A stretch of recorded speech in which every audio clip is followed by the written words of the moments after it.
آج کے درس میں سورۃ النساء کی آیت نمبر 34 اور 35 دو آیات شامل ہیں۔ ان آیات کریمہ سے پہلے اللہ تعالیٰ نے اصلاح معاشرہ کے لیے مختلف احکامات بیان فرمائے اور ان احکامات کو بیان کر کے دو باتیں فرمائیں۔ ایک بات یہ ارشاد فرمائی کہ اگر کبیرہ گناہوں سے بچو گے تو اللہ تمہارے چھوٹے چھوٹے گناہوں کو معاف فرما دے گا۔ دوسری بات ارشاد فرمائی کہ اختیاری امور میں آگے بڑھو اور جو غیر اختیاری امور ہیں ان میں اپنے لیے کوئی ڈیمانڈ اور طلب اور تمنا اور آرزو مت کرو، جو مل گیا اس پہ کفایت کرو اور اسی پہ کاربند رہ کر کے جو آپ کے اختیار میں ہے اس میں آگے بڑھنے کی کوشش کرو۔ جو آپ کے اختیار میں ہی نہیں اس کے لیے ڈیمانڈ کرنا، طلب کرنا یہ عبث اور بیکار بات ہے۔ یہ دو باتیں خصوصی طور پہ بیان کی گئی۔ اب ان کے بعد پھر سے ایک دفعہ اصلاح معاشرہ کا ایک اہم ترین پہلو وہ ہے خاندانی نظام کی اصلاح اور بہتری۔ خاندانی نظام کی اصلاح اور نظام خاندانی نظام کی اکائی اور بنیاد دو لوگ ہیں۔ خاندانی نظام کی اکائی کیا ہے، بنیاد کیا ہے؟ دو لوگ، ایک مرد اور دوسرا عورت۔ یہ دو افراد ہیں جن سے خاندان بنتا ہے۔ اگر یہ دو افراد آپس میں متعلق نہیں ہوتے تو خاندان کا سلسلہ نہیں جڑتا، خاندان نہیں بنتا۔ اللہ تعالیٰ کا نظام ہے، اللہ نے نظام ہی ایسا بنایا کہ دو افراد سے افراد کو بڑھایا۔ یا ایھا الناس اتقوا ربکم الذی خلقکم من نفس واحدہ وخلق منها زوجها وبث منهما رجالا كثيرا ونساء۔ اسی سورہ مبارکہ کی پہلی آیت یہی کہتی ہے تمہیں ایک جان سے پیدا کیا، ان کی انس اور ان کے ساتھ رفاقت کے لیے دوسرے فرد کو انہی سے، اور پھر ان دونوں سے بث منہما رجالا کثیرا ونساء، بہت ساری عورتیں اور بہت سارے مرد ہم نے زمین میں پھیلا دیے۔ یہ جو کائنات کے اندر انسانوں کا پھیل جانا ہے، اس کی بنیادی اس کا جو بنیادی سلسلہ ہے وہ دو افراد ہیں، ایک مرد اور ایک عورت۔ ایک بات تو تمہیدی یہ سمجھ لیجیے۔ دوسری بات، اللہ کے رسول صلی اللہ علیہ وسلم کی تعلیمات میں سے ایک تعلیم یہ ہے کہ جب ہم اپنے اجتماعی نظام کی طرف جائیں تو ہم لا محالہ اپنے میں سے ایک کو سربراہ مقرر کر لیں۔ اجتماعی نظام کی طرف جب جائیں، کوئی بھی عمل ایک سے زیادہ افراد مل کر کرنا چاہیں تو اس میں حکم یہ ہے کہ ہم ان میں سے ایک کو سربراہ منتخب کر لیں، جس کو ہم امیر کہتے ہیں۔ شرعی اصطلاح میں اس کو کیا کہتے ہیں؟ امیر۔ پھر اللہ کے رسول صلی اللہ علیہ وسلم کی ایک اور حدیث میں آپ کے سامنے پڑھ دیتا ہوں تاکہ بات اور کھل جائے گی۔ اللہ کے رسول صلی اللہ علیہ وسلم فرماتے ہیں الاثنان فما فوقہا جماعت، دو یا دو سے زائد، دو یا دو سے زائد لوگ جو ہوتے ہیں، یہ یا افراد جو ہوتے ہیں، یہ تعداد جو ہوتی ہے، یہ جو گنتی ہوتی ہے، دو یا دو سے زیادہ، یہ جماعت کہلاتی ہے۔ کیا کہلاتی ہے؟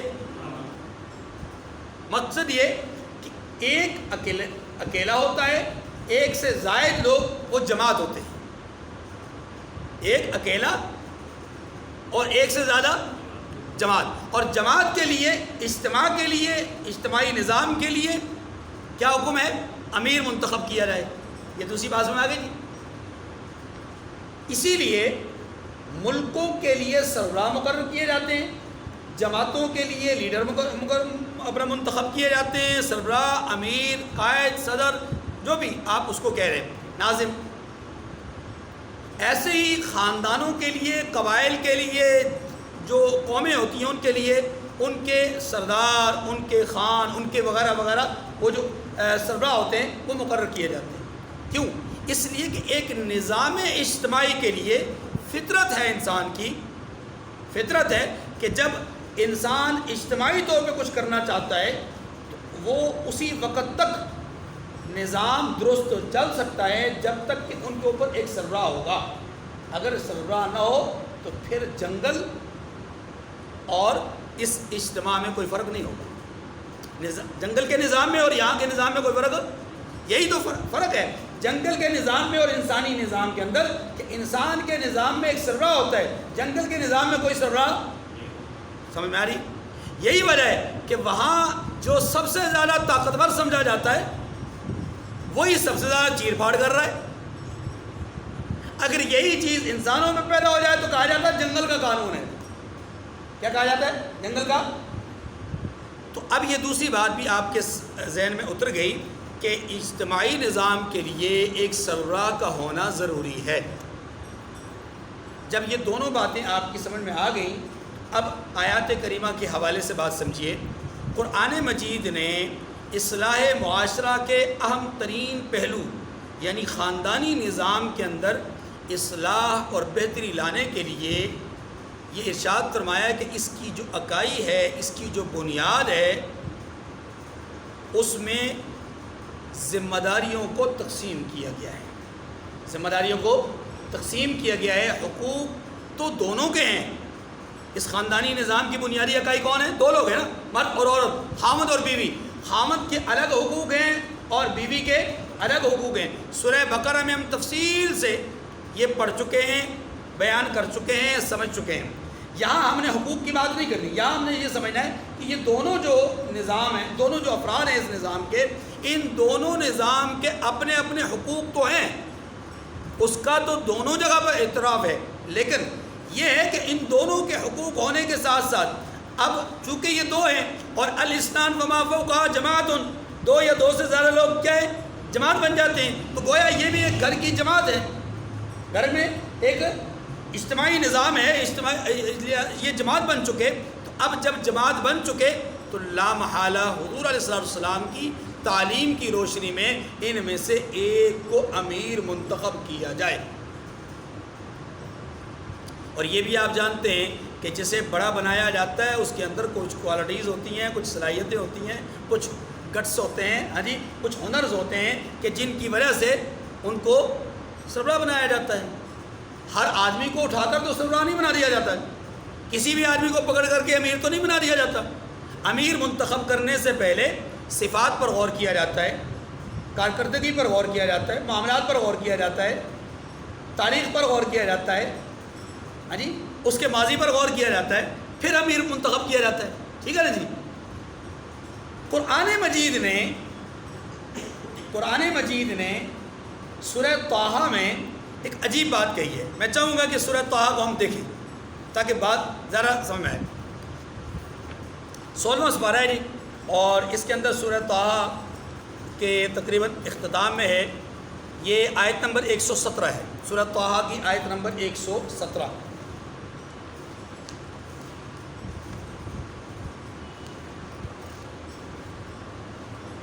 ملی۔ اس میں اللہ تبارک و تعالیٰ فرماتے ہیں فَقُلْنَا یا آدم، ہم نے کہا اے آدم، اِنَّ هَذَا عَدُوٌّ لَكَ وَلِزَوْجِكَ، یہ شیطان آپ کا اور آپ کی بیوی کا دشمن ہے۔ ایک بات یہ کہی، اب اگلی بات، یہ جنت میں ہیں اس وقت کہا جا رہا ہے فَلَا يُخْرِجَنَّكُمَا مِنَ الْجَنَّةِ، دوسری بات کہ اے آدم یہ آپ دونوں کو کہیں جنت سے نکلوا نہ دے، یہ آپ کو اور آپ کی بیوی کا دشمن ہے، کہیں آپ دونوں کو نکلوا نہ دے۔ یہ ہے بات اجتماعی۔ اب اگلی بات فَتَشْقَىٰ، فتش کہ اے آدم آپ تکلیف میں پڑ جاؤ گے۔ اب سمجھیے گا بات، یہ سورہ طٰہٰ کی آیت نمبر 17 ہے، 117 ہے، اور اس میں اللہ تبارک و تعالیٰ فرماتے ہیں کہ شیطان آپ دونوں کا دشمن، آپ دونوں کو کہیں باہر نہ نکلوا دے. اگر آپ دونوں باہر نکل جاؤ گے تو ہونا تو یہ چاہیے تھا کہ دونوں تکلیف میں ہو جاؤ گے, دونوں کو تکلیف میں مشقت میں پڑو گے. لیکن قرآن نے یوں نہیں کہا. اللہ نے آدم علیہ السلام کو یہ نہیں کہا کہ تم دونوں تکلیف میں اور مشقت میں پڑ جاؤ گے. آدم علیہ السلام کو اللہ خطاب کر کے فرماتے ہیں فتشقا, اے آدم آپ تکلیف میں پڑ جاؤ گے. گویا جنت میں جب تک ہیں تو اللہ کی کفالت میں ہیں. وہاں محنت کوئی نہیں, مشقت کوئی نہیں, وہاں سربراہی بھی کوئی نہیں. وہاں سربراہی بھی, کیونکہ وہاں ٹوٹلی نگرانی اور مکمل ذمہ داری اللہ تبارک و تعالیٰ نے نظام کی اپنے ہاتھ میں رکھی ہوئی ہے. وہاں کسی کو کوئی اختیار نہیں. نظام کے اندر اصلاح اور فساد کا کسی کو کوئی اختیار نہیں. ٹھیک ہے.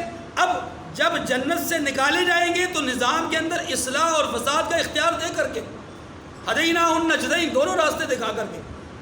تو جب دونوں راستے دکھ جائیں گے, دونوں راستے سامنے ہوں گے, تو ہونا تو یہ چاہیے تھا کہ جب آدمی دو نکل رہے ہیں, افراد دو آ رہے ہیں, تو دونوں کو مشقت میں ہونا چاہیے, دونوں کو تکلیف میں ہونا چاہیے. لیکن قرآن یہ کہتا ہے کہ آدم, اے آدم, آپ اور آپ کی بیوی کا یہ دشمن ہے شیطان, اور شیطان کہیں آپ دونوں کو نکلوا نہ دے, اور اگر اس نے آپ کو نکلوا دیا تو فتشقا, تکلیف میں آپ پڑ جاؤ گے. اماں جی ہوا تکلیف میں نہیں, تکلیف میں آپ پڑ جاؤ گے. یہ جملہ قرآن کا پہلا انسان, پہلا طبقہ, پہلی جماعت جو جنت سے باہر آنے کا جس کا امکان جنت سے باہر آئے گی, تو سب سے زیادہ قرآن نے جس کو خطاب کیا وہ عورت نہیں مرد ہے. تکلیف اور مشقت جس پر ڈالنے کا فیصلہ کیا وہ عورت نہیں مرد ہے. گویا پہلے ہی انسان سے بتلا دیا گیا, پہلے ہی انسان سے بتلا دیا گیا کہ آپ دونوں کی صلاحیتیں برابر نہیں, دونوں کی صلاحیتیں برابر نہیں, دونوں کے اندر ہنر برابر نہیں, دونوں کے اندر علم برابر نہیں, دونوں کے اندر عقل برابر نہیں, دونوں کے دینی معاملات برابر نہیں, دونوں کے اندر جو قوت اور صلاحیت ہے, طاقت ہے, وہ برابر نہیں. مشقتوں اور تکلیفوں کو اٹھانے کی, بوجھ کو اٹھانے کی جو سکت ہے وہ دونوں میں برابر نہیں. اگر برابر ہوتی تو خالق کائنات فرماتے کہ یہ تم دونوں مشقت میں پڑ جاؤ گے. لیکن اللہ نے یوں نہیں کہا, اللہ نے کہا تم دونوں کو کہیں نکلوا نہ دے, اور اگر نکلوا دے گا تو پھر اے آدم آپ تکلیف میں پڑ جاؤ گے. اس کا مطلب یہ ہوا کہ باہر جاؤ گے, جنت سے باہر جاؤ گے تو محنت آپ کو کرنا پڑے گی. اگرچہ ضرورت دونوں کی ہے لیکن محنت آپ کو کرنا پڑے گی. ہل جوتنا ہے تو آپ کو جوتنا پڑے گا, باہر کاروبار کرنا ہے تو آپ کو کرنا ہوگا, باہر سے کوئی چیز اٹھا کر کے لانی ہے تو آپ کو لانی ہوگی, کوئی محنت, کوئی مشقت, کوئی تکلیف اٹھانی ہوگی تو آپ کو. تو گویا کہ آپ اکلوتے نہیں, آپ اکیلے نہیں, اپنی ذات کے صرف ذمہ دار نہیں, آپ دوسرے کی بھی ذمہ داری آپ کے سر پر ہے, لہذا مشقت آپ کو اٹھانی پڑے گی. تو پہلے ہی انسان سے اللہ تعالیٰ نے ذمہ داری بانٹی اور فیصلہ فرما دیا کہ اس دو افرادی جماعت پر حکومت کس کی ہوگی, حاکمیت کس کی ہوگی, نگران کون ہوگا, ذمہ دار اور کفیل کون ہوگا, وہ اللہ نے بتلا دیا. کون ہے؟ مرد. کون ہے؟ اسی بات کو یہاں پر اس آیت نمبر 34 میں بیان کیا گیا کہ الرجال قوامون علی النساء, کہ مردوں کو اللہ نے عورتوں پر قوام بنایا ہے. کیا بنایا ہے؟ قوام, قیم, قیوم, یہ سارے الفاظ, ان کا مفہوم اور معنی کیا؟ ذمہ دار, کنٹرول کرنے والا, نظام کو درست کرنے والا, سنبھالنے والا, ہاں جی, قائم رکھنے والا, ہاں جی, اور اسی طریقے سے کفیل, کفالت کرنے والا. یہ سارے مفہوم اور معنی اس سے اخذ کیے جاتے, لیے جاتے. ان میں سے جو معنی بھی لے لیں وہ یہاں پر بالکل درست ہوگا. حاکم کے معنی میں لے لیں تب, ذمہ دار کے معنی میں لے لیں تب, نگران کے معنی میں لے لیں تب, کفیل کے معنی میں لے لیں تب, کنٹرول کرنے والے کے معنی میں لے لیں تب, ہر ایک معنی یہاں پر لفظ قوام پہ صادق آئے گا کہ مرد عورت پہ کنٹرول کرنے والا ہے, مرد عورت کا ذمہ دار ہے, مرد عورت کا کفیل ہے, مرد عورت کا حاکم ہے, مرد عورت کا نگران ہے. قرآن پاک نے کہا الرجال قوامون علی النساء, یہ پہلی بات. اب یہاں پر اگر کوئی یہ کہے کہ جی مساوی حقوق ہونے چاہیے, تو تو قرآن کہتا نہیں، مساوی حقوق نہیں ہو سکتے۔ کیوں؟ اس لیے کہ یہ اللہ کا فضل ہے، اور اللہ پاک اپنا فضل جسے جتنا عطا فرماتے ہیں اس کی اپنی منشا ہے۔ بما فضل اللہ بعضهم علی بعض، یہ کنٹرول جو مرد کے ہاتھ میں دیا گیا یہ اللہ کے دیے ہوئے فضل کی وجہ سے ہے، کیونکہ اس نے بعض کو بعض پر فضیلت دے رکھی ہے، مرد کو عورت پر فضیلت دے رکھی ہے۔ اور یہ فضیلت یاد رکھیے دو طرح کی چیزوں میں ہے، ایک فطرتی چیزوں میں اور ایک اختیاری چیزوں میں۔ فطری چیزوں میں جو اپنا فضیلت ہے وہ آپ دیکھ لیں کہ مرد نسبتاً علی العموم عورت سے عقل میں بڑا ہوا ہوتا ہے، یعنی مرد کی عقل نسبتاً عورت کے زیادہ ہے، مرد دینی معاملات میں نسبتاً عورت کے زیادہ آگے ہے۔ رسول کائنات صلی اللہ علیہ وسلم نے ایک دفعہ خواتین کو خطاب کرتے ہوئے فرمایا کہ اے خواتین، میں نے جہنم میں جانے والوں کی اکثریت خواتین کی دیکھی۔ تو رحمت دو عالم صلی اللہ علیہ وسلم نے جب یہ بات ارشاد فرمائی تو خواتین نے پوچھا کہ یا رسول اللہ وجہ، عورتیں کیوں زیادہ جہنم میں جائیں گی؟ اللہ کے رسول صلی اللہ علیہ وسلم نے ارشاد فرمایا اس کی وجہ یہ ہے کہ وہ اپنے خامدوں کی نافرمانی کرتی ہیں، اپنے خامدوں کی نافرمانی کرتی ہیں، اللہ کی ناشکری کرتی ہیں۔ اللہ کے رسول صلی اللہ علیہ وسلم نے عورتوں کو یہ بھی کہا کہ ہن ناقصات العقل والدین، کہ یہ دین اور عقل کے اعتبار سے ناقص ہے، کمزور ہے۔ پوچھا گیا کہ دین کے عقل کے اعتبار سے کمزوری کیا ہے؟ تو آپ صلی اللہ علیہ وسلم نے فرمایا کہ کیا عورت کی گواہی مرد کے مقابلے میں آتی نہیں؟ یعنی اگر ایک معاملے میں مرد اگر گواہ ہوں تو وہ دو کافی ہیں، لیکن اگر عورت کی گواہی لی جائے گی تو ایک مرد کے مقابلے میں دو عورتوں کی گواہی لی جائے گی۔ اچھا، صرف یہی نہیں کہ عورتوں کی گواہی دو لے کر کے ہر معاملے میں گواہی قبول کی جائے گی، نہیں، کچھ معاملات ایسے ہیں کہ جہاں عورت کی گواہی قبول ہی نہیں کی جاتی، کچھ معاملات ایسے ہیں کہ جن میں عورت کی گواہی قبول ہی نہیں کی جاتی، اور وہ کیا ہے؟ حدود اور قصاص۔ حدود اور قصاص، ان معاملات میں عورت کی گواہی قبول نہیں کی جاتی۔ اس کی وجوہات ہیں، کیوں؟ اس لیے کہ اس کی وجوہات یہ ہیں کہ ان میں سے ہر ایک معاملہ جان تلفی کا بھی ہے اور پاک دامنی پہ بھی مسائل پیدا ہو سکتے ہیں، عزت اور آبرو کا مسئلہ بھی ہے۔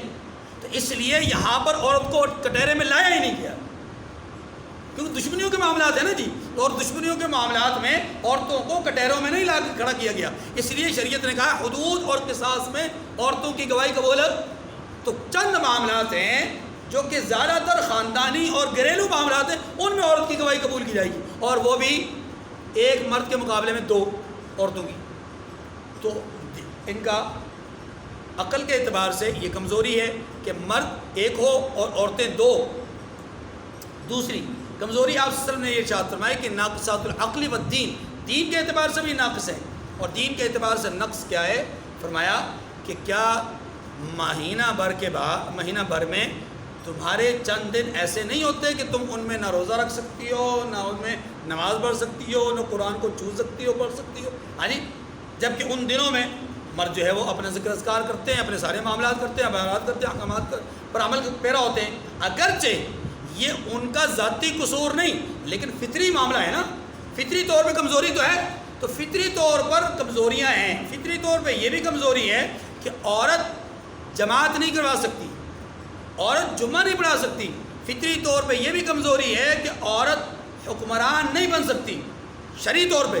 رسول اللہ صلی اللہ علیہ وسلم کے زمانے میں ایرانیوں نے جب کسریٰ کی بیٹی کو اپنا سربراہ اور امیر مقرر کیا یا اپنے بادشاہ مقرر کیا تو رحمت دو عالم صلی اللہ علیہ وسلم نے ارشاد فرمایا کہ وہ قوم کبھی کامیاب نہیں ہو سکتی، وہ قوم کبھی کامیاب نہیں ہو سکتی کہ وَلَّوْ أَمْرَهُمْ إِمْرَأَةً، کہ جو اپنے معاملات اجتماعیہ کی سربراہ اور امیر اپنی میں سے کسی خاتون کو بنا دیں، یعنی اس قوم کی ناکامی کی یہ بڑی دلیل ہے کہ انہوں نے عورت کو جو ہے اپنا حکمران مقرر کر دیا ہو۔ تو رسول اللہ صلی اللہ علیہ وسلم کے اس فرمان کے مطابق سمجھ میں آیا کہ عورت حکمران نہیں بن سکتی۔ ہاں اگر کہیں عورت زبردستی حاکم بن جاتی ہے یا کسی پارٹی کی زبردستی سربراہ بن جاتی ہے وہ ایک الگ بات ہے، لیکن اجتماعی فیصلے کے ساتھ، مشاورت کے ساتھ اس کو منتخب کرنا درست نہیں ہے۔ اس سے یہ بھی پتہ چلا کہ پھر اگر ایک عورت مرد کے مقابلے میں الیکشن میں کھڑی ہے تو پھر اس کو ووٹ دینا بھی درست ہے۔ بھائی بات تو سیدھی سی ہے نا جی، چاہے کوئی راضی ہو ناراض ہو، اللہ کے رسول صلی اللہ علیہ وسلم نے جب کہہ دیا اس کا مطلب ہے کہ عورت کو کسی بھی معاملے میں سربراہ بنانا درست نہیں ہے۔ یہی وجہ ہے کہ فقہاء میں اس بات کا اختلاف ہے کہ کیا عورت فیصلے کرنے میں یعنی کسی معاملے میں قاضی بن سکتی، فیصلہ کرنے والی بن سکتی ہے کہ نہیں بن سکتی؟ تو اکثریت فقہاء کی اس بات کی قائل ہے کہ عورت کو قاضی بھی نہیں بنایا جا سکتا۔ اب جو دنیا میں لوگ ڈنڈورا پیٹتے ہیں کہ مساوی حقوق مساوی حقوق مساوی حقوق، تو ہمارا سوال یہ ہے کہ اگر آپ یہ جو ڈنڈورا پیٹ رہے ہیں اور اسلام پر لب کشائی کر رہے ہیں، کیا آپ کے اپنے نظام کے اندر عورت کو برابر حقوق دیے گئے ہیں؟ ہمیں تو چلے چھوڑیے نا ایک منٹ کے لیے، ہمارے اوپر تو ہے اعتراض، آپ اپنے نظام پہ غور کیجئے کہ آپ کے نظام میں ایسا کوئی قانون موجود ہے کہ ایک دفعہ ملک کی سربراہ عورت ہوگی تو اگلی دفعہ مرد ہوگا، یعنی ایک پیریڈ عورت کا ہوگا ایک پیریڈ مرد کا ہوگا؟ کیا ایسا کوئی قانون موجود ہے؟ کیا آپ کے قانون کے اندر آپ کی افواج کی سربراہ کیا عورت بنتی ہے؟ نہیں بنتی۔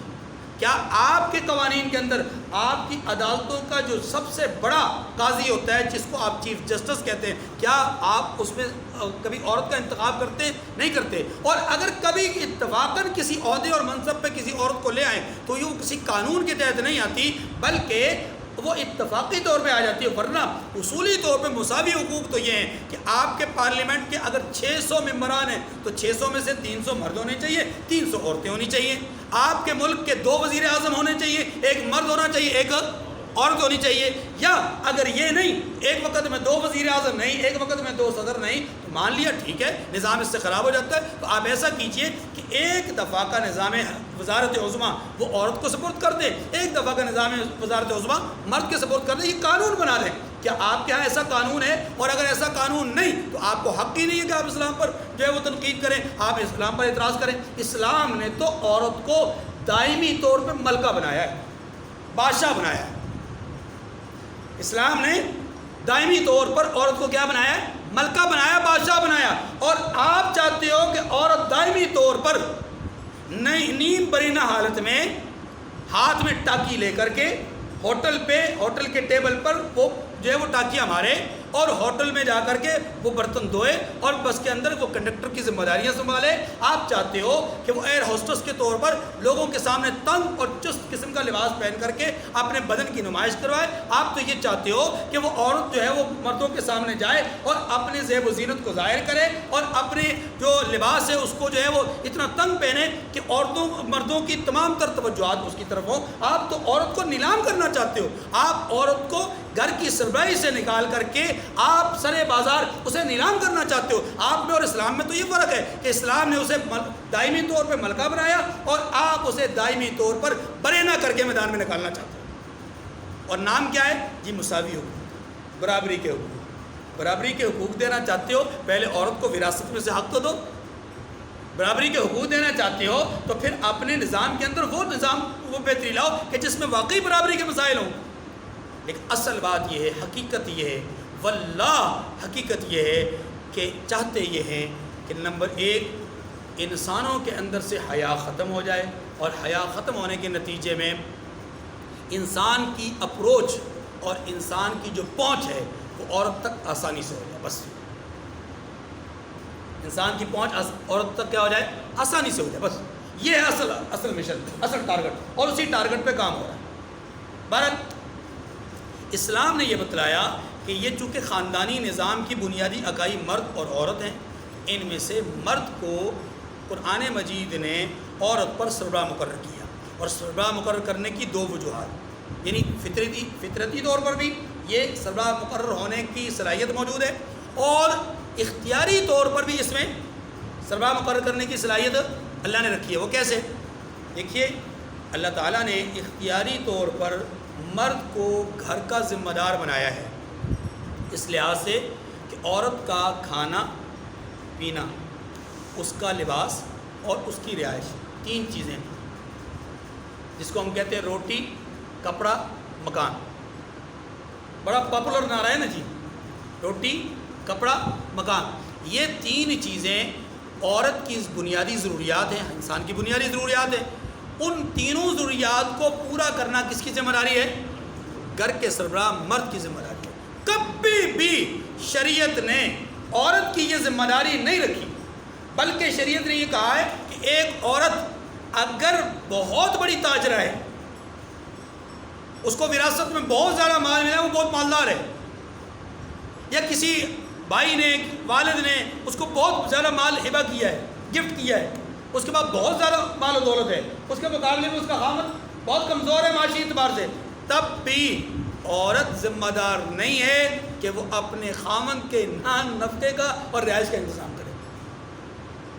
ہاں اخلاقی طور پہ ایک دوسرے کے ساتھ شیئر کریں، الگ معاملہ ہے، لیکن شریعت نے اس کو ذمہ دار مقرر. ذمہ دار ہر حال میں کون ہے؟ اللہ اکبر. یہ کتنی بڑی بات ہے. یہ ہے اختیاری ذمہ داری، یہ ہے اختیاری ذمہ داری. تو قرآن یہ کہتا ہے کہ چونکہ مرد ذمہ دار ہے دونوں معاملات میں، اس لیے مرد گھر کا سربراہ ہے. پہلی بات تو یہ ہو گئی. دوسری بات یہاں پر یہ کہی گئی کہ عورتوں کی 2 جو صفات ہیں، ایک اچھی صفات اور ایک بری صفات، ان کو ذکر کیا گیا. اچھی صفات کیا ہیں عورتوں کی؟ عورتوں کی اچھی صفات 2 بیان فرمائی گئی. پہلی صفت یہ ہے کہ عورت اطاعت گزار ہو. عورت اطاعت گزار ہو تو اچھی عورت ہوتی ہے، نیک عورت ہوتی ہے، صالح عورت ہوتی ہے. یعنی نیک عورت کی نشانی یہ ہے کہ وہ اطاعت گزار ہو. اور یہاں اطاعت گزاری سے مراد ہی خامد کی اطاعت ہے. یہاں اطاعت سے مراد ہی، ورنہ اللہ کی اطاعت، رسول کی اطاعت میں تو عورت اور مرد دونوں برابر ہیں. یہ بات سمجھیے گا، اللہ اور اس کے رسول کی اطاعت میں کیا ہے؟ مرد اور عورت دونوں برابر ہے. یہاں خاص طور پر جس اطاعت کا ذکر ہے وہ اطاعت کون سی ہے؟ مرد کی اطاعت ہے. کیونکہ رسول اللہ صلی اللہ علیہ وسلم کی ایک حدیث مبارکہ بھی ہے، اللہ کے رسول صلی اللہ علیہ وسلم نے ارشاد فرمایا، بڑی زبردست حدیث ہے، اپنی خواتین کو سنائیں، سکھائیں. اور یہ تو ہم ویسے میں اگر نہ بھی کہوں تو آپ سکھائیں گے، مجھے پتہ ہے، کیونکہ آپ کے مفاد میں ہے.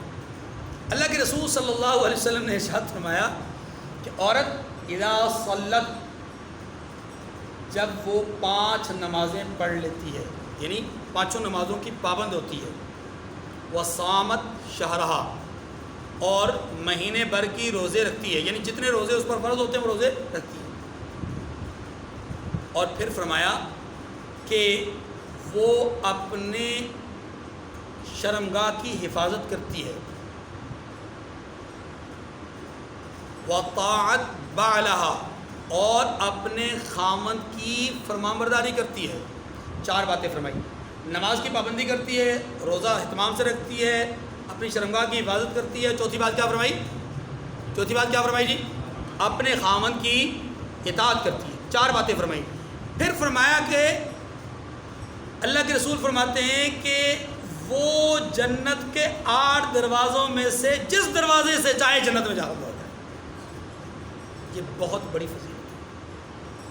عورت کے اندر اگر یہ صفات موجود ہوں تو عورت جنت کے 8 دروازوں میں سے کسی بھی دروازے سے جنت میں داخل ہو سکتی ہے. اس کے اندر ایک جملہ تھا، کیا تھا؟ وطاعت بالا، کہ اللہ کے رسول فرماتے ہیں کہ عورت اپنے خامند کی کیا ہو؟ اطاعت گزار ہو. تو نیک عورت وہ ہوتی ہے جو اپنے خامند کی اطاعت گزار ہوتی ہے. ایک بات یہاں پر یہ صفت بیان کی گئی. دوسری صفت کیا بیان فرمائی گئی؟ اور اسی کے مقابلے میں وہ حدیث بھی ہے کہ اللہ کے رسول نے فرمایا کہ میں نے اکثر عورتوں کو جہنم میں جاتے دیکھا. تو پوچھا گیا یا رسول اللہ وجہ؟ اللہ کے رسول نے فرمایا تکفرن العشیرہ، کہ وہ اپنے خامند کی کیا کرتی ہیں؟ ناشکری کرتی ہیں. اس کا مطلب یہ ہوا کہ خامند کی اطاعت کرنا جنت میں داخلے کا سبب، اور خامند کی نافرمانی کرنا یا ناشکری کرنا یہ جہنم میں داخلے کا سبب. یہ پہلی بات. دوسری بات، اللہ کے رسول اللہ تبارک و تعالیٰ فرماتے ہیں کہ حافظات للغیب بما حفظ اللہ، کہ وہ خامند کی غیر موجودگی میں اس کی املاک کی، اس کی امانت کی حفاظت کرنے والی ہو۔ میں لفظ امانت استعمال کر رہا ہوں، اس کو سمجھ لیجئے۔ خامند کی غیر موجودگی میں اس کی امانت کی کیا کرنے والی ہو؟ حفاظت کرنے والی ہو۔ یہ بہت فصیح اور بلیغ جملہ ہے۔ اس کا مطلب یہ ہے کہ عورت خامند کی غیر موجودگی میں اس کی اولاد اس کے پاس امانت ہے۔ اولاد کیا ہے؟ امانت ہے۔ اس کا مکان اس کے پاس امانت ہے، اس کا مال اس کے پاس امانت ہے، اور اس کی اپنی حیا اور اس کی اپنی جو کیا کہتے ہیں عزت ہے، وہ کیا ہے؟ امانت ہے۔ ان سب چیزوں کی حفاظت کرنے والی ہے تو یہ عورت کیا ہے؟ نیک ہے۔ حافظات للغیب، یہ کیا ہے؟ عورت کیا ہے؟ نیک ہے۔ اللہ تبارک و تعالیٰ نے ایسی عورت کی مدح سرائی فرمائی ہے۔ یہ تو ہو گئے دو عمدہ صفات جو کہ عورت کے اندر ہو۔ پھر فرمایا کہ وہ عورتیں کہ جو اطاعت گزار نہ ہوں، اطاعت گزار، اس کا برعکس لے لیجئے، اور وہ عورتیں کہ جو خامند کو پریشان کرنے والی ہوں، اس کی امانت میں خیانت کرنے والی ہوں، یا جھگڑالو ہوں، یا لڑائی جھگڑا مطلب اختلاف و انتشار پھیلانے والی ہوں، ادھر کی بات کو ادھر اور ادھر کی بات کو ادھر کرنے والی ہوں، اور اپنے گھر کے یعنی اس کے میکے کے لوگ اس کو تھپکی دے دے کر کے اس سے راز لینے والے ہوں۔ بعض لوگ بڑے ناہنجار ہوتے ہیں، اپنی بیٹیوں کا گھر خود سے جان بوجھ کر تباہ کر رہے ہوتے ہیں، ان سے شکایات لے لے کر کے لے لے۔ سمجھدار آدمی کیا ہوتا ہے؟ سمجھدار آدمی جب بیٹی شکایت لے کر آتی ہے اسے سمجھاتا ہے، بیٹا اب آپ کا گھر وہ ہے، اپنے گھر کی شکایتیں یہاں نہ لایا کرو، اصل گھر اب آپ کا وہ ہے، آپ ہمارے پاس آؤ، آ کر کے اچھے طریقے سے رہو، بات چیت کرو، ہاں جی جو آپ نے وقت گزارنا ہے بہترین طریقے سے گزارو، نہ ہمیں پریشان کرو نہ خود پریشان ہو، آپ اپنے معاملات کو خود سالو کرو، کیونکہ آپ کا وہ اپنا گھر ہے۔ ہم اپنے گھر کی شکایتیں آپ کو نہیں کر رہے تو آپ بھی اپنے گھر کی شکایتیں، یعنی مہذب انداز میں اس کو سمجھائیں۔ اگر ہم 1 2 3 دفعہ اپنے بیٹے کو اگر یہ بات سمجھائیں گے تو بڑی امید ہے اس کے دل میں بات اتر جائے گی، اور وہ اپنے خامند سے متعلق بہت ساری نفرتیں وہیں دبا کر کے بیٹھ جائے گی، اور اس سے بہت زیادہ امکان ہے کہ گھر کے اندر بجائے ابتری پیدا ہونے کے بہتری آئے گی۔ قرآن پاک نے یہی بات سمجھائی ہے کہ دیکھو اگر عورت کے مزاج میں سختی ہو، ترشی ہو، یا وہ اطاعت گزار نہ ہو، یا وہ امانتوں میں خیانت کرنے والی ہو کسی بھی درجے میں، اولاد کی صحیح تربیت نہیں کر رہی، مال کو بیجا خرچ کر رہی ہے، نقصان کر رہی ہے وغیرہ وغیرہ، ان تمام صورتوں میں شریعت نے 4 اصول بیان کیے ہیں۔ اس نظام کو بہتر کرنے کے لیے 4 اصول بیان کیے۔ کتنے اصول جی؟ 4 اصول۔ پہلا اصول یہ بیان کیا کہ شریعت نے خامند کو یہ کہا ہے، خامند کو یہ کہا ہے کہ آپ اپنی بیوی کو سمجھائیں، غیر کو شامل نہیں ہونے دیا، حتیٰ کہ خامند یا بیوی کے ماں باپ کو بھی شامل نہیں ہونے دیا۔ پہلی چیز میں کیا فرمائی گئی؟ خامند کی ذمہ داری ہے کہ وہ اپنی بیوی کی اصلاح کرے، اس کو نصیحت کرے، اس کو واعظ کرے، اس کو سمجھائے، کسی عالم کی گفتگو سنوائے، کوئی کتاب اس کو پڑھوائے، کوئی بات اس کو ایسی کہے، کوئی حدیث اس کو لا کر کے جو ہے وہ کسی سے سن کر کے کسی سے پڑھ کر کے وہ حدیث اس کو پہنچائے، سمجھائے اس کو کہ اپنے خامند کی نافرمانی نہیں کرنی، اپنے گھر کے معاملات کو درست رکھنا ہے، ساری چیز جو کمی ہے اس کمی کو دور کرنے کے لیے جو نصیحت اس سے ہو سکتی ہے وہ کرے۔ پہلی بات، اگر نصیحت کارگر ہو جائے تو بہت اچھی بات، پھر بھی نظام درست ہوگا، اور اگر نصیحت کار فرما نہ ہو سکے تو دوسرا اصول یہ بیان کیا گیا کہ مرد کو چاہیے کہ وہ اپنا بستر اس سے الگ کر دے، مرد کو چاہیے کہ بستر اپنا الگ کر دے۔ ہمارے ہاں بعض ناہنجار لوگ ایسے ہوتے ہیں جن کو ہم مطلب ناہنجار ہی کہہ سکتے ہیں، اور میرے پاس زیادہ سخت الفاظ ایسے لوگوں کے لیے نہیں ہیں، کہ جو دن میں تو جھگڑا کرتے ہیں اور شام کے وقت جا کر کے ہاتھ جوڑ کے، یہ سمجھ میں نہیں ہے۔ قرآن یہ کہتا ہے کہ آپ اگر معاملات کو دیکھتے ہیں کہ بگڑ رہے ہیں تو پہلی بات سمجھائیے، سمجھانا مفید ہو جائے تو بہت اچھی بات، اگر سمجھانا مفید نہیں تو پھر دوسرا کام یہ کیجیے کہ بستر الگ کر دیجیے۔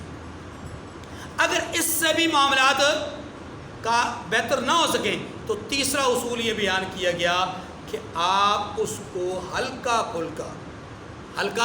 پھلکا تھپڑ شپڑ یا ہلکی پھلکی ضرب لگا لیں جس سے غیر مبرعین اس کے وجود پر نشان نہ پڑے، اس کے وجود پر نشان نہ پڑے۔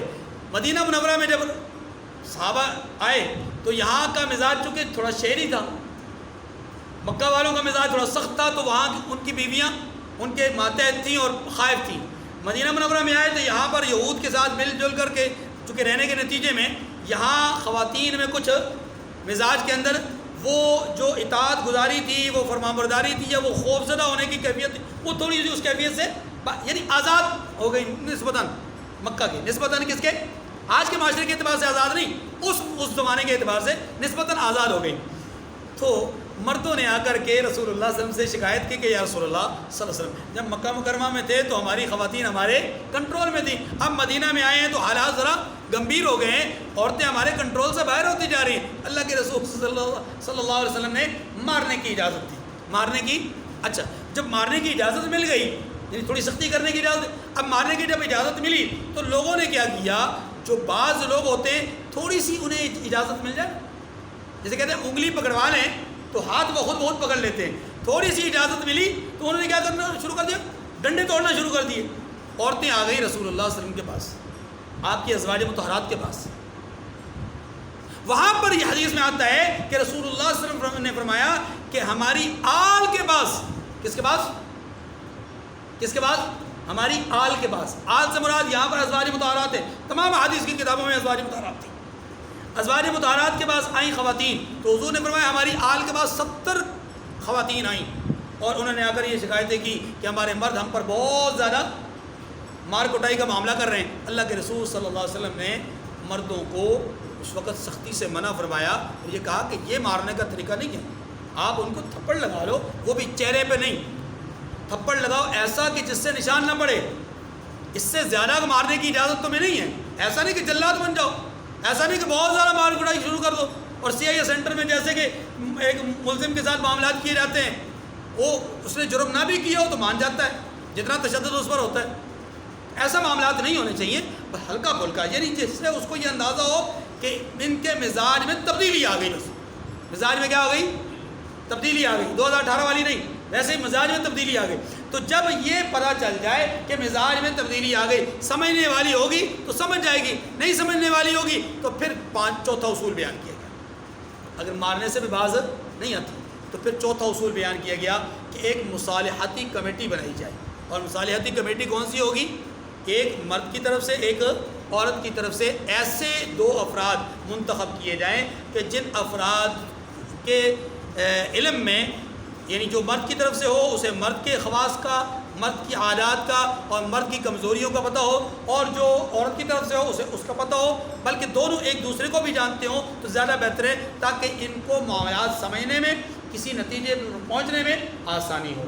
اور یہ دونوں لوگ نیتوں کے فطور کے ساتھ نہیں، اچھی نیت کے ساتھ دونوں میں اصلاح کرنے کی کوشش کریں گے۔ اگر اصلاح پیدا ہو جائے تو بہت اچھی بات، اور اگر اصلاح پیدا نہ ہو تو شریعت یہ کہتی ہے کہ ان کا فیصلہ عدالت کا فیصلہ سمجھا جائے گا، یہ جو فیصلہ کریں گے اس فیصلے کو مان لیا جائے۔ لیکن اگر ان کے فیصلے کے باوجود بھی معاملات سلجھتے نہیں ہیں تو پھر آخری فیصلہ عدالت کا ہوگا، عدالت ان کے درمیان تفریق پیدا کر دے گی، جدائی پیدا کر دے گی۔ ٹھیک ہے جی، یہ ہے لب لباب ان آیات کریمہ کا یا وضاحت جو آپ کے سامنے آ چکی۔ دیکھیے، الرجال قوامون علی النساء بما فضل اللہ بعضهم علی بعض وبما انفقوا من اموالهم، مرد عورتوں پر حاکم اور مسلط ہیں اس لیے کہ خدا نے بعض کو بعض سے افضل بنایا ہے، اور اس لیے بھی کہ مرد اپنا مال خرچ کرتے ہیں۔ فالصالحات قانتات حافظات للغیب بما حفظ اللہ، تو جو نیک بیویاں ہیں وہ مردوں کے حکم پر چلتی ہیں اور ان کے پیٹھ پیچھے اللہ کی حفاظت میں مال اور آبرو کی خبرداری کرتی رہتی ہیں، یعنی حفاظت کرتی رہتی ہیں۔ واللاتی تخافون نشوزهن فعظوهن واہجروهن فی المضاجع واضربوهن، فرمایا جن عورتوں کی نسبت تمہیں معلوم ہو کہ سرکشی اور بدخوئی کرنے لگی ہیں، یعنی ان کی حالات خراب ہو رہی ہیں، تو پہلے ان کو زبانی سمجھاؤ، واعظ و نصیحت کرو۔ نمبر 2، اگر نہ سمجھیں تو پھر ان کے ساتھ سونا ترک کر دو۔ ان کے ساتھ سونا، یہ نہیں کہ ان کے کانوں سے بالیاں اتار دو سونے کی، مطلب یہ کہ ان سے اپنا بستر الگ کر دو، سونے سے مراد یہاں وہ سونا۔ تیسری بات، وَاضْرِبُوهُنَّ، اگر اس سے بھی باز نہ آئیں تو پھر انہیں زد و کوب کرو، انہیں ہلکا پھلکا یعنی سزا بھی دو۔ فَإِنْ أَطَاعْنَكُمْ، اگر ان 3 طریقوں کے بعد بھی وہ تمہاری اطاعت اور فرمانبرداری میں آ جائیں تو فَلَا تَبْغُوا عَلَيْهِنَّ سَبِيلًا، پھر تمہیں کوئی حق نہیں ہے کہ تم ان پر کیا کرو، تجاوز، یعنی اب تمہیں سزا دینے کا کوئی حق، جب وہ راہ راست پہ آ گئی، اصلاح ہو گئی تو پھر فرمایا ان کو ایذا دینے کا کوئی بہانہ مت تلاش کرو۔ ان اللہ کان علیٰ کبیرہ، کیوں؟ اس لیے کہ تمہیں اللہ نے حاکم بنایا ہے، اللہ نے تمہیں حاکم بنایا ہے، لیکن اتنے بڑے حاکم بھی نہیں ہو کہ حاکم الحاکمین بن گئے ہو، ہے جی۔ ان اللہ کان علیٰ کبیرہ، علی تم نہیں، علی اللہ ہے۔ علی کون ہے؟ کیا مطلب؟ علی بلند و بالا ذات اللہ کی ہے، بلند و بالا کس کی ذات کس کی ہے؟ اللہ کی۔ کبیرہ بڑی ذات کس کی ہے؟ تمہیں گھر کا سربراہ بنایا گیا، گھر کا بڑا بنایا گیا، مطلقاً بڑے نہیں ہو، اس لیے تم اپنی بڑائی میں اور تکبر میں اور اس میں کبر میں آ کر کے کہیں زیادتی نہ کرنے لگ جاؤ، زیادتی سے پرہیز کرنا۔ یہ تو بات ہو گئی 3 اصول کی۔ اگر 3 اصولوں کے بعد بھی وہ درست ہو جائے تو ٹھیک، اور اگر نہ ہو سکیں فرمایا وَإِنْ خِفْتُمْ شِقَاقَ بَيْنِهِمَا، سو اگر تم کو معلوم ہو کہ میاں بیوی میں ان بن ہے تو ایک منصف مرد کے خاندان میں سے اور ایک منصف عورت کے خاندان میں سے مقرر کر دو۔ وَإِنْ خِفْتُمْ، اگر تمہیں خوف ہو، اگر تمہیں، یہ خوف کس کو؟ توجہ، پہلے تو معاملات تھے تینوں اصول کس کے لیے بیان کیے گئے؟ مرد کے لیے۔ نصیحت تم کرو، بستر تم الگ کرو، یا مارو تم، کسی اور کو مارنے کا حق۔ یا ہمارے معاشرے میں ایسا بھی ہوتا ہے کہ خامد خود لاچار ہوتا ہے، جو دیور ہوتا ہے وہ ہاتھ اٹھاتا ہے بھابھی پر، سسر جی اٹھ کر کے مارنا شروع کر دیتے ہیں، ہاں جی، چچا اٹھ کے مارنا شروع کر دیتے ہیں۔ یہ زیادتی ہے، یہ اس کی شریعت قطعاً اجازت نہیں دیتی۔ شریعت یہ کہتی ہے خامد سمجھائے، یا خامد بستر اپنا الگ کرے، یا خامد ہی مارے۔ اگر ان 3 طریقوں سے سمجھ میں نہیں آتی بات، اب گھر کی 4 دیواری سے بات باہر جب نکل ہی رہی ہے تو اب شریعت یہ کہتی ہے کہ تم اگر یہ خوف رکھو، کون تم؟ اس سے 3 قسم کے لوگ مراد ہیں، اس سے 3 قسم کے۔ نمبر 1، خاندان کے سربراہ، دونوں خاندانوں کے سربراہ سمجھیں کہ اب ان دونوں بچوں کے درمیان معاملات درست نہیں ہو رہے۔ یا نمبر 2، عام مسلمان، محلے والے قوم کے لوگ، برادری کے لوگ سمجھیں کہ ان کے درمیان معاملات اصلاح پذیر نہیں ہو رہے۔